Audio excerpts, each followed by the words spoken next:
Salut, c'est Dr Love. Comment ça va mes enfants? Je suis ravie de vous retrouver pour cet épisode 27 déjà de Ça veut dire quoi #demandanade. Notre rendez-vous de tous les lundis à 18h avec des histoires d'amour, des histoires de cœur, des histoires de gens qui souffrent, bref tout ce qu'on aime. Si tu ne connais toujours pas le concept, l'idée c'est que tu me racontes ton problème de cœur sur Instagram et moi j'essaie d'y répondre ici en vidéo. Tu vas voir, toutes les questions sont numérotées, c'est pour te permettre de réagir, que tu sois pas du tout d'accord avec moi, que tu aies juste une petite nuance à rajouter ou au contraire que tu sois complètement d'accord avec toi. N'hésite pas à venir donner ton avis dans les commentaires, c'est toujours hyper intéressant tant qu'on reste poli et bienveillant, bien entendu. Mais précise bien le numéro de la question dont tu parles, sinon on comprendra rien. Merci infiniment d'avoir été aussi nombreux à me faire confiance et à me raconter vos histoires. On démarre tout de suite.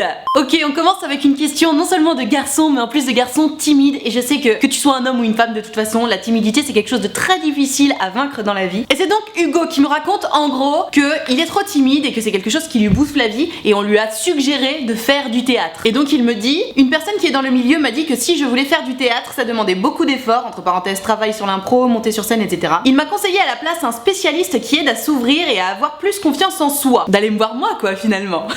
Sauf que j'en ai un peu marre des psys, de parler. Certes, ça aide un peu, mais pour moi, ce n'est pas assez. Ok, ça je peux tout à fait comprendre. Donc, est-ce que tu penses que le théâtre serait une bonne solution malgré que ce soit assez difficile? Voilà, j'espère que c'est pas trop long, sinon j'adore ce que tu fais, bonne journée.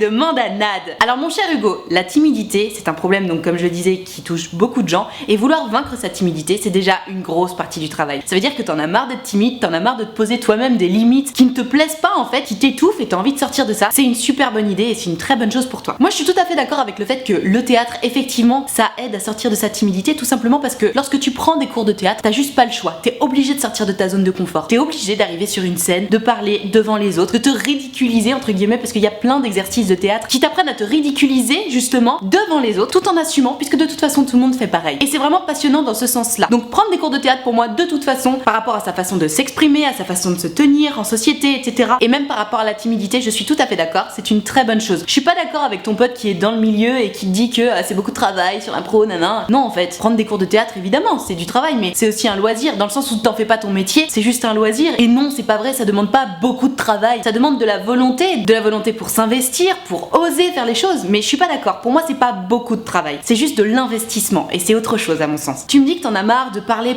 à des psys, je peux tout à fait comprendre, parce qu'au-delà du fait de parler et de cibler quel est ton problème et de voir ça avec un professionnel, bah une fois que t'as ciblé ton problème, que tu sais où il est, ok t'en as parlé avec le professionnel, mais il y a un moment où il faut aussi passer à l'action. Et pour moi c'est sûr, le théâtre ça t'aide à passer à l'action dans le sens où ça te force. T'arrives sur la scène et t'as juste plus le choix, tu parles. Tout simplement tu fais tes gammes sur la scène en cours de théâtre pour de faux, et puis après dans la vie, c'est beaucoup plus facile pour se lancer parce que t'as déjà plus l'habitude de sortir de ta zone de confort. Donc ta question exacte c'est, est-ce que tu penses que le théâtre serait une bonne solution malgré que ce soit assez difficile? Oublie l'idée que c'est difficile. Des cours de théâtre c'est pas difficile. Il faut juste avoir confiance en soi et dans les autres, et c'est ça qui est difficile. Mais prendre des cours de théâtre, apprendre l'improvisation, etc., non, c'est pas difficile. Encore une fois, c'est que de l'investissement, et je suis convaincue que pour les gens timides ça peut faire que du bien. De toute façon, moi j'ai fait du théâtre toute ma vie, donc je ne saurais que le recommander à tout le monde, sous peine de tomber sur un bon prof de théâtre, évidemment, parce que justement il y a beaucoup de profs de théâtre qui sont un peu des comédiens frustrés, c'est-à-dire que eux ils rêvaient de faire du cinéma et finalement ils ont pas eu assez de tournage, et donc ils se sont retrouvés à donner des cours de théâtre pour subsister. Et il faut pas tomber sur des profs comme ça, parce que là du coup, au lieu de t'apprendre le théâtre et la passion du théâtre, ils te frustrent la gueule et c'est tout. Donc il faut avoir un bon prof de théâtre, et c'est pas donné, mais une fois que t'as trouvé un bon prof ou une bonne prof de théâtre, alors là t'es au maximum, mais tu passes des super moments. D'autant que les groupes de théâtre c'est vraiment une alchimie très particulière, étant donné que tout le monde sort de sa zone de confort les uns devant les autres, et ça crée quelque chose d'assez cool. Donc ouais, pour moi, go le théâtre, trop bonne idée.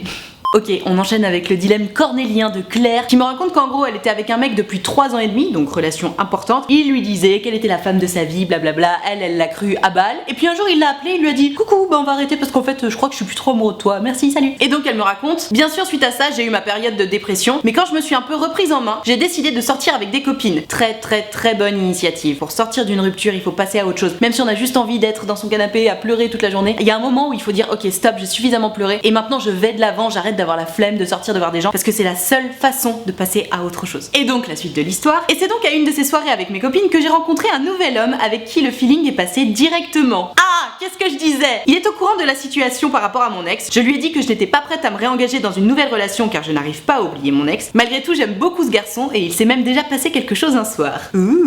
Sauf que, et attention, tu vas voir, c'est là qu'on se dit putain, on a tous un 6e sens là-dessus parce qu'il se passe toujours la même chose. Cette semaine, mon ex est revenu pour me me dire que c'était dur, qu'il m'aimait toujours et que c'était moi qu'il voulait. Ben voyons. Tu sais, les ex, ils le sentent ces trucs-là. Ils le sentent quand t'es plus à fond, quand t'es plus en train de pleurer, ils se disent comment? Elle ne pleure plus pour moi? Attends, je vais te récupérer. Quel égoïsme, putain, quel égoïsme. En fait, il y a un moment, faut savoir, les gars. Tu quittes pas ta meuf en lui disant je t'aime toujours, mais je ne t'aime plus comme avant. Tu laisses ta meuf pleurer, tu la laisses être malheureuse, et puis après tu lui dis ah bah en fait c'est dur sans toi, donc finalement non c'est bon, je reviens. Putain, mais qu'est-ce que c'est que ce comportement-là? Vraiment, j'aime pas ça. Depuis ce jour, je ne sais pas quoi faire car je l'aime encore énormément. Mais oui, tu m'étonnes. Putain, ça m'énerve. Mais je n'arrive plus à avoir confiance en notre relation. Et d'un autre côté, il y a ce garçon qui me plaît, mais avec qui j'ai peur de m'engager et de m'attacher, et je n'ai pas envie de le blesser. Alors voilà, je me demande s'il faut que j'avance de mon côté avec le garçon rencontré en soirée ou que je laisse une deuxième chance à mon ex. Alors ma chère Claire, c'est vraiment compliqué ton dilemme parce que bon, ton ex t'es quand même resté 3 ans et demi avec lui, bon t'étais super folle amoureuse et je comprends que la rupture t'ait fait du mal et je comprends que t'aies envie de laisser une deuxième chance à ce mec là parce que 3 ans et demi de relation c'est pas rien. Si tu restes 3 ans et demi avec quelqu'un ça veut dire qu'il y a vraiment quelque chose. Bon, il t'a quitté entre guillemets parce qu'il te disait qu'il avait plus les sentiments pour toi, blablabla. Pour moi, une relation qui est censée durer pour toujours, évidemment qu'il y a des moments où tu passes par des périodes de bas. Et c'est pour ça que je peux pas tout à fait condamner cette histoire avec ton ex, c'est que vous êtes restés 3 ans et demi ensemble, lui il s'est dit tiens je crois que je l'aime plus, il t'a quitté, donc il a fait les choses dans les règles entre guillemets. Bon, il t'a quand même laissé chialer pendant un moment, mais bon, c'est comme ça les ruptures. Et voilà, il se rend compte que bah en fait il peut pas vivre sans toi. Je suis frustrée parce que tu me dis pas pendant combien de temps vous êtes restés séparés. Parce que le truc c'est que si vous êtes restés séparés pendant un mois, j'ai envie de te dire bon bah retourne avec ton ex, enfin vous avez trop de choses à vivre, c'est une histoire importante, 3 ans et demi, si tu penses toujours à lui, que t'arrives pas à l'oublier, évidemment retourne avec lui, tu vois. Si vous vous êtes séparés pendant 8 mois, c'est pas la même. Ok, elle me dit dans son message qu'ils se sont quittés en juin. Juillet, août, ouais, ça veut dire que ça fait 2 mois.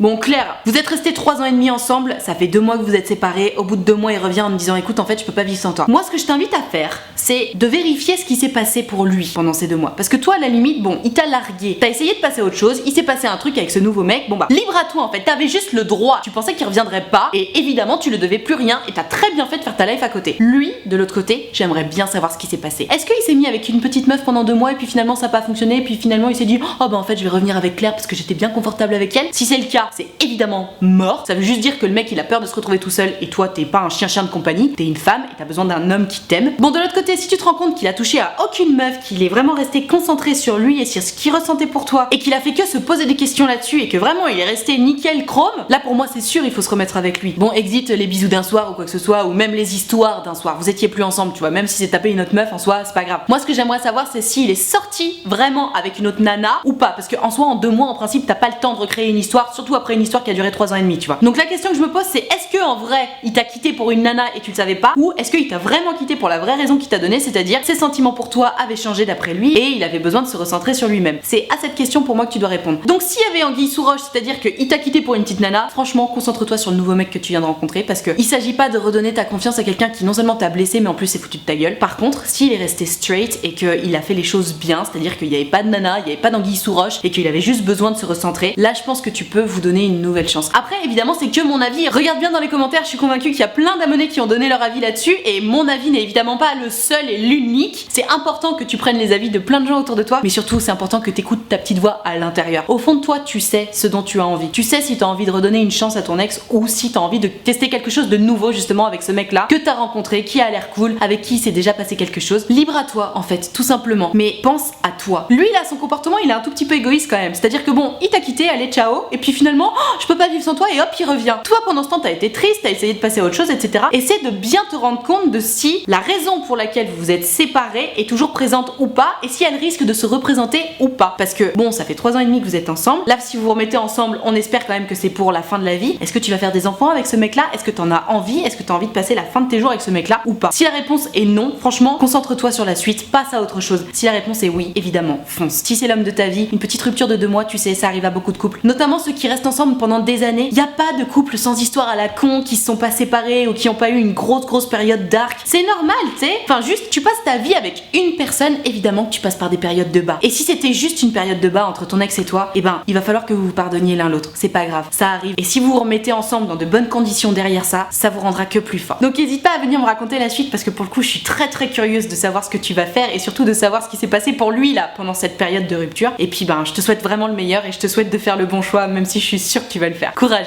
Ok, c'est une histoire courte, c'est même une question très courte, mais en même temps il y a beaucoup de choses à dire. C'est Gertrude qui me dit: ça veut dire quoi quand il me quitte pour une autre fille, mais que j'apprends plus tard qu'il n'y a aucune fille? Oh la violence, putain. Alors ma chère Gertrude, j'ai envie de te dire, ton mec qui te quitte en te disant désolé, il y a une autre fille, mais il y en a pas d'autres. Je me dis il est con parce que c'est vrai que c'est dur une rupture, c'est vrai que c'est dur de dire à quelqu'un écoute, je suis désolé, je t'aime plus. Mais c'est encore plus dur de dire à quelqu'un écoute, il y a une autre fille, alors que c'est pas vrai parce que c'est faire souffrir encore plus l'autre. Tu sais, tu te sens un peu trahi quand on te dit bah je suis désolé, je te quitte pour quelqu'un d'autre. Tu te dis ok, le gros bâtard quoi, il a commencé à flirter avec une autre nana et il a attendu que ce soit ok avec l'autre nana pour partir et pour me quitter. Donc c'est beaucoup plus dur de dire ça. Mais si tu réfléchis 3 secondes, moi la seule idée qui me vient à l'esprit quand tu me dis qu'il t'a dit qu'il t'avait quitté pour une autre fille et qu'en fait il y a pas d'autre fille, peut-être que ton mec il s'est juste rendu compte qu'il était gay ou au moins qu'il était bi en fait. Parce que s'il y a pas d'autre fille, ça veut pas dire qu'il y a pas quelqu'un d'autre. C'est peut-être juste qu'il a pas assumé de te dire que ben l'autre fille c'était un mec et que ben il avait découvert sa sexualité, tu vois, j'en sais rien. Moi je me dis c'est à peu près la seule idée qui me vient à l'esprit parce que tu peux pas dire à quelqu'un désolé je te quitte pour quelqu'un d'autre s'il y a pas quelqu'un d'autre. C'est méchant en fait de faire une chose pareille. Il vaut mieux dire écoute je me sens pas bien dans cette relation, je suis pas amoureux de toi ou j'en sais rien, plutôt que il y a quelqu'un d'autre. Il y a quelqu'un d'autre, c'est de la trahison. Et donc par rapport à ce que tu me racontes, je pense vraiment que c'est un autre mec en fait. Peut-être qu'il s'est rendu compte qu'il était attiré par les mecs, peut-être qu'il a rencontré un mec qui lui a fait découvrir un petit peu tout ça et peut-être qu'il s'est dit ok ben c'est ma chance, je me sens mieux avec lui qu'avec elle et il faut pas que tu le prennes mal, tu vois. Enfin si sa destinée c'était d'être homosexuel, c'est pas contre toi, c'est juste qu'il s'en est rendu compte pendant qu'il sortait avec toi et il faut surtout pas que tu te culpabilises en te disant que t'étais une mauvaise meuf ou un mauvais coup ou que sais-je, ça n'a rien à voir avec ça. Son orientation sexuelle n'a rien à voir avec toi. Le seul point sur lequel t'as pas eu de chance c'est qu'il s'en est rendu compte pendant qu'il sortait avec toi. Et peut-être que ouais, je te dis, peut-être qu'il a pas assumé de te le dire, peut-être qu'il a pas osé, peut-être qu'il est encore pas très à l'aise avec cette idée-là par rapport à lui-même. Alors pour moi c'est un petit peu difficile d'imaginer ça parce que mon orientation sexuelle a toujours été très très claire. J'ai toujours été hétérosexuelle et c'est une certitude pour moi. Vraiment je me pose pas de questions là-dessus. Enfin bien sûr je me suis posé la question quand j'étais ado, tu vois, mais enfin je me suis pas posé la question trop longtemps. Mais je me dis quand tu sais au fond de toi que t'es homosexuel depuis toujours, que t'essaies un peu de lutter contre ça, parce que jusqu'à il y a peu de temps quand même, je te rappelle que les homosexuels c'était un peu mal vu. Enfin il y a quelques années c'était encore la peine de mort pour les homosexuels, tu vois. Donc on a fait un gros chemin, mais les mentalités ont encore besoin d'évoluer un petit peu. Donc si ça se trouve ton copain, il a juste essayé de taire cette petite voix au fond de lui, comme quoi il était attiré par les hommes, jusqu'au jour où il y a eu ce mec là qui lui a fait du gringue. Enfin j'en sais rien, tu vois. J'imagine une histoire à partir de rien du tout. Si ça se trouve je me fais complètement des idées, c'est juste un gros con qui t'a raconté des cracks et puis c'est tout, tu vois. Mais réfléchis à ça, pose-toi des questions par rapport à ça et pose-toi des questions par rapport à vos conversations, etc.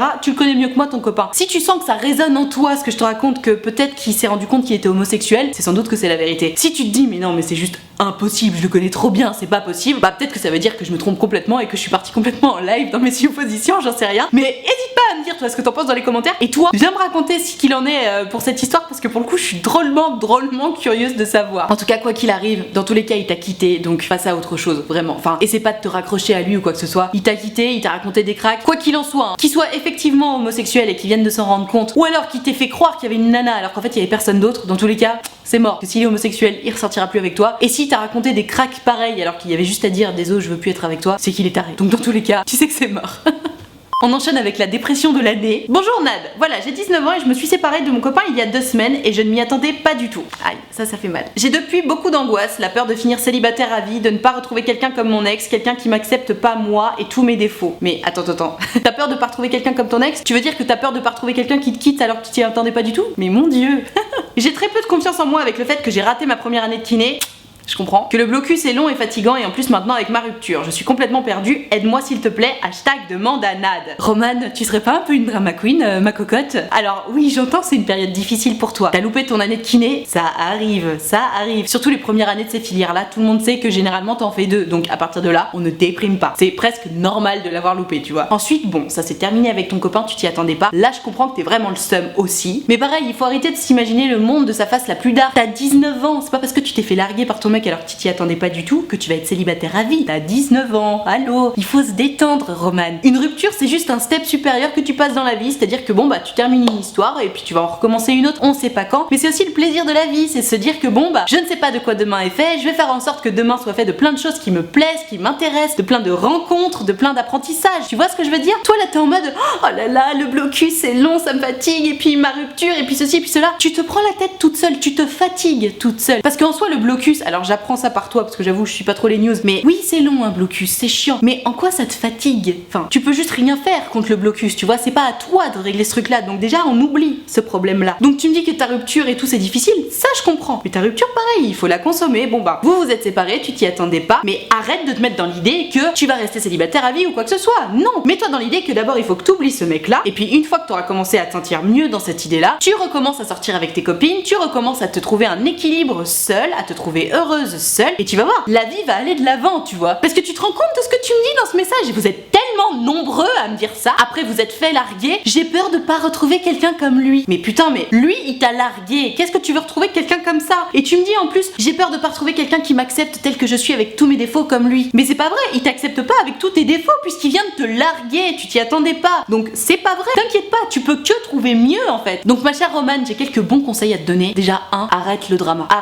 parce que tu deviens ta pire ennemie quand tu fais ça. Quand tu te dis que ça y est, ta vie est fichue, que nanana, tu seras célibataire à vie, blablabla, ça se ressent, les gens qui sont drama, et ce n'est pas attirant, c'est pas sexy, les gens qui font dès qu'il se passe quelque chose, c'est terrible, donc non, tu vois. Tu m'as envoyé un message qui fait 20 lignes, je sens déjà la drama queen en toi, alors j'ose imaginer si t'étais en face de moi. Fais attention à ça, c'est important pour toi, et c'est important pour ton entourage, c'est important pour tes relations, bref, fais attention à ça. D'autant plus que quand on a tendance à être drama queen comme ça, et ben à force de crier au loup tous les jours de ça va pas, et le blocus, et ma rupture, et mon année de kiné, et blablabla, et ben au bout d'un moment les gens ils sont là genre ouais bon ça va on a compris, c'est le drame, et ils t'écoutent plus. Donc fais attention à ça, je te le dis pour toi, réfléchis-y, bien entendu ne change pas non plus qui tu es, mais sur ce point là je pense que tu peux faire un petit effort. De l'autre côté, arrête de t'imaginer que ton ex est la personne la plus extraordinaire du monde puisque de toute façon il t'a largué, donc à partir du moment où quelqu'un te largue, on arrête de lui donner autant d'importance dans la tête, et surtout dis-toi que tu vas évidemment retrouver quelqu'un de mieux que ton ex. Open your mind, comme ils disent là-bas, et arrête de t'imaginer le pire, imagine-toi le meilleur. Tu sais, c'est comme en moto ou en voiture, il faut regarder là où tu veux aller. Si tu regardes vers la gauche, ta voiture elle tourne vers la gauche, si tu regardes vers la droite, ta voiture elle tourne vers la droite, et ben là c'est pareil, si tu regardes vers le malheur, ta vie va tomber vers le malheur, si tu regardes vers le bonheur et la joie et tout ce que tu veux, et ben tu vas aller vers le bonheur et la joie, tu vois. Tu sais, c'est cette phrase Instagram qui dit le bonheur est un état d'esprit, c'est vrai putain, c'est vrai, tu choisis d'être heureux ou pas, et c'est un choix et un travail de tous les jours, parce qu'il y a des jours où c'est plus difficile de pas être heureux, comme toi là par exemple, bon c'est vrai, t'es en pleine rupture, t'as loupé ton année de kiné, il y a ce blocus qui te saoule et tout, j'entends, mais tu sais, tu peux aussi le présenter en disant ah putain c'est dur en ce moment, j'ai du mal, mais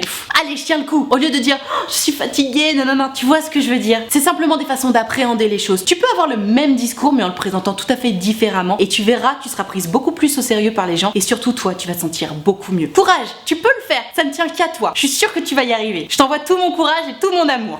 On enchaîne avec une histoire compliquée, l'exemple type de ce qu'il ne faut surtout pas faire. C'est Lyra qui me dit « Salut Nad, ça fait maintenant plus de 2 ans que j'aime la même personne et il y a 2 ans, il m'a mis un râteau. » Commence bien. Et depuis, on est devenus les meilleurs amis. La pire idée du monde. Il pense que je n'aime personne et il me parle souvent de sa crush. Et vas-y qu'elle est belle, et vas-y qu'elle est drôle, et vas-y qu'elle est forte. Entre parenthèses, ça pue la jalousie MDR. Oui, et puis ça pue aussi l'histoire de merde MDR, excuse-moi. Sa crush est d'ailleurs une de mes meilleures potes. Mais oui, mais allons-y, de mieux en mieux, c'est vraiment une super histoire. La dernière fois que je me suis déclarée à lui il y a 2 ans, il m'a recalé direct et il m'avait dit désolé, il manque un petit truc. À cause de ça, j'arrive pas à perdre espoir et cette situation me fait super mal. Ah putain, mais la phrase du désolé, il manque un petit truc, ça veut pas dire que le petit truc il va arriver, ça veut dire que juste il est pas là. Oh, ma belle, mais alors j'ai décidé de me déclarer juste au moins pour passer à autre chose. Et ben tu sais quoi, je pense que c'est une bonne idée, on continue. En plus je l'aime clairement beaucoup plus qu'avant. Tu m'étonnes, vous êtes devenus les meilleurs amis, tu passes tout ton temps avec lui, vous discutez, il se confie à toi. Évidemment que tu l'aimes encore plus, tu le connais encore mieux.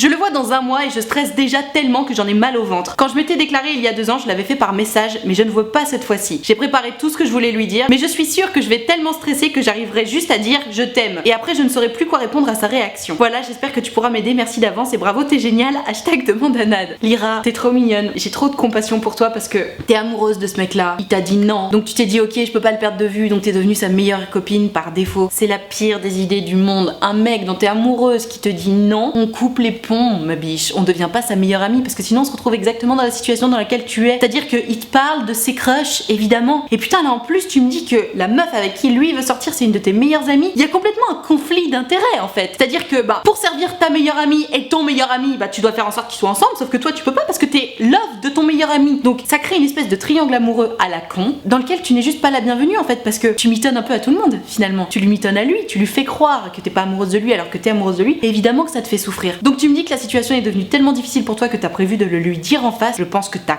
complètement raison. C'est vraiment la meilleure idée que t'aies eue depuis 2 ans, clairement. Parce qu'il y a un moment, il faut arrêter de mentir aux gens et il faut arrêter de se mentir à soi-même. Parce que toi, tu t'es dit, ah ok, je vais devenir sa meilleure amie, au moins je le verrai, et puis comme ça pensera à ma blessure et tout. Tu parles, tu l'as dit toi-même, t'es encore plus love qu'avant et on te comprend. Donc ma chère Lyra, je te souhaite que l'issue de cette conversation avec ton crush soit positive et que vous sortiez ensemble. En soi, j'y crois pas trop. Parce que sois sûre d'une chose, s'il avait voulu sortir avec toi, déjà il t'aurait dit oui il y a 2 ans. Ou alors, quoi qu'il arrive, dans les 2 ans pendant lesquels t'es restée sa meilleure amie, il serait passé quelque chose. Là, il s'est rien passé. Moi, je pense vraiment qu'il est à 1000 lieues de s'imaginer que t'es amoureuse de lui, tu vois. Parce que sinon, il te parlerait pas autant de ses crushs, etc. Donc, t'as raison, il faut le dire en vrai. Je suis complètement d'accord avec ça. Et derrière ça, s'il te dit une nouvelle fois que non, je suis désolée, il n'y a pas ce petit truc, déjà, ça voudra dire qu'il n'arrivera jamais ce petit truc. Ôte-toi ça de l'esprit. Et surtout, ça voudra dire qu'il faut que tu prennes tes distances. Pas comme une punition, mais pour toi, en fait. Parce que t'en auras besoin. C'est nécessaire. Tu peux pas rester à proximité de ce garçon dont t'es folle amoureuse. Tout simplement parce qu'en fait, ça te bloque. Non seulement ça t'empêche de l'oublier parce que t'es tout le temps avec lui, mais en plus ça t'empêche de passer à autre chose. Parce que n'importe quel mec que tu vas rencontrer, tu le connaîtras moins bien que lui, dont t'es déjà complètement amoureuse. Donc pourquoi laisser quelqu'un rentrer dans ta vie puisqu'il y a déjà lui dont t'es complètement amoureuse? Tu vois, ça marche pas. Tu te bloques toute seule en gardant ce mec là dans ta vie. Il s'agit pas de le punir, il s'agit pas qu'il se sente puni. Il s'agira juste s'il te dit non, hein. Parce que si ça se trouve, il va te dire oui et puis ça va être la folie, mais je miserai pas trop là-dessus, mais je te le souhaite. Mais s'il dit non, tu coupes les ponts. Tu arrêtes de le voir, tu arrêtes de lui parler, le maximum que tu peux en tout cas, et tu lui dis, je suis désolée, c'est pas contre toi, c'est pas pour te punir, c'est pas pour être méchante, c'est juste que du coup, moi ça fait 2 ans, je peux plus faire semblant, je suis trop amoureuse de toi et j'ai besoin d'espace. Je pense que tu seras probablement plus jamais amie avec lui, parce que de toute façon, les gens dont on tombe amoureux, on n'est pas fait pour être amis avec eux. Parce qu'on attend plus, parce qu'on est attiré par eux, et parce que c'est un peu malsain, tout simplement. Donc Lyra, je te souhaite beaucoup de courage pour ce moment où tu vas lui dire les choses de ce que tu veux. Je te conseille d'écrire ce que tu vas lui dire. Comme ça, au moins, quelle que soit l'issue, tu seras pas frustré d'avoir oublié de lui dire telle ou telle chose. Tu écris tout et tu lui dis, bon, alors, tu vas être comme ça, tu vas lui dire, écoute, assieds-toi, j'ai un truc à te dire, tu sors ton petit papier et point par point, tu lui dis les choses, tu vois. Parce que si tu lui dis juste, je t'aime, il va se dire ouais bon ok elle m'aime. Alors que si tu lui fais cette fameuse liste détaillée dont tu me parlais, que tu m'as dit que tu savais exactement tout ce que tu voulais lui dire, je pense que tu auras moins de frustration et ce sera plus facile pour passer à autre chose si l'issue est négative. Et puis de toute façon si l'issue est positive, au moins comme ça tu lui auras dit tout le fond de ta pensée et tu seras bien heureuse de l'avoir fait. Donc encore une fois, je te souhaite énormément de courage pour ce moment-là parce que je sais que c'est pas facile, mais tiens bon, fais-le vraiment, je suis derrière toi et je te souhaite que la réponse soit positive. Hésite pas à venir me raconter la suite, si t'es dit oui ou non, je suis très curieuse de savoir ce qui va se passer et je croise les doigts pour toi.